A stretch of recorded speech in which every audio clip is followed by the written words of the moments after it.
পবিত্র কোরআনে আল্লাহ তাআলা বলেছেন, হে মানুষ, পৃথিবীতে যা কিছু হালাল উৎকৃষ্ট বস্তু আছে তা খাও এবং শয়তানের পদচিহ্ন ধরে চলো না।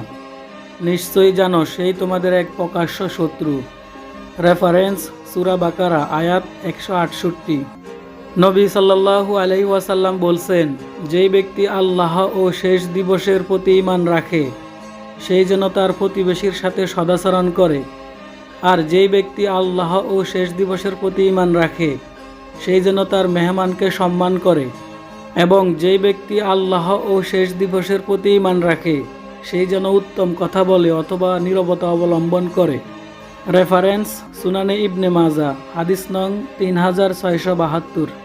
রাসূল সাল্লাল্লাহু আলাইহি ওয়াসাল্লাম বলছেন, যেই ব্যক্তি আল্লাহর সন্তুষ্টি লাভের ইলমকে দুনিয়া লাভের আশায় অর্জন করল সেই ব্যক্তি কিয়ামতের দিন জান্নাতের খুশবু পাবে না।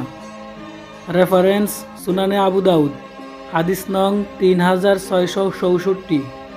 ওমর ইবনে খাত্তাব রাদিয়াল্লাহু তাআলা আনহু থেকে বর্ণিত, তিনি বলেন, রাসূল সাল্লাল্লাহু আলাইহি ওয়াসাল্লাম বলছেন, কোনো ব্যক্তি যদি খুব ভালোভাবে ওযু করে এই দোয়া পড়ে তবে জান্নাতের 8টি দরজা তার জন্য খুলে যাবে, এবং যেই দরজা দিয়ে সেই ইচ্ছা করবে সেই দরজা দিয়ে জান্নাতে যেতে পারবে। দোয়াটি হলো, আশহাদু আল্লা ইলাহা ইল্লাল্লাহু ওয়াহদাহু লা শারীকা লাহু ওয়া আশহাদু আন্না মুহাম্মাদান আবদুহু ওয়া রাসূলুহু। রেফারেন্স জামিয়াত তিরমিজি হাদিস নং 55।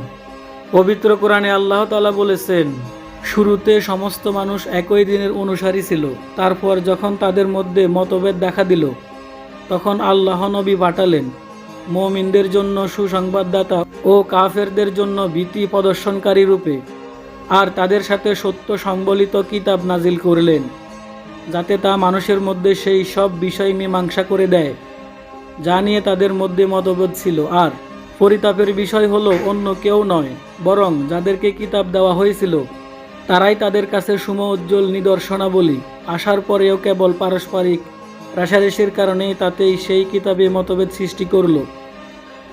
অতঃপর যারা ঈমান এনেছে আল্লাহ তাদেরকে তারা যেই বিষয়ে মতভেদ করত সেই বিষয়ে নিজ ইচ্ছায় সঠিক পথে পরিচালিত করেন, আর আল্লাহ যাকে চান তাকে সরল পথে পরিচালিত করেন। রেফারেন্স সূরা বাকারা আয়াত 213।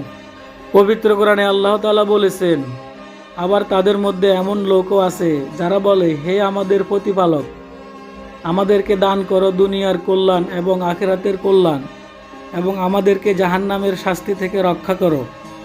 রেফারেন্স সূরা বাকারা আয়াত 201। হযরত আবু যর রাদিয়াল্লাহু তাআলা আনহু বলেন, একবার নবী করিম সাল্লাল্লাহু আলাইহি ওয়াসাল্লাম আমাকে লক্ষ্য করে বলেন, তুমি কিছুতেই কোনো নেক কাজকে তুচ্ছ মনে করো না, যদি তা তোমার ভাইয়ের সাথে হাসিমুখে সাক্ষাৎ করাও হয়। রেফারেন্স সহিহ মুসলিম হাদিস নং 2626।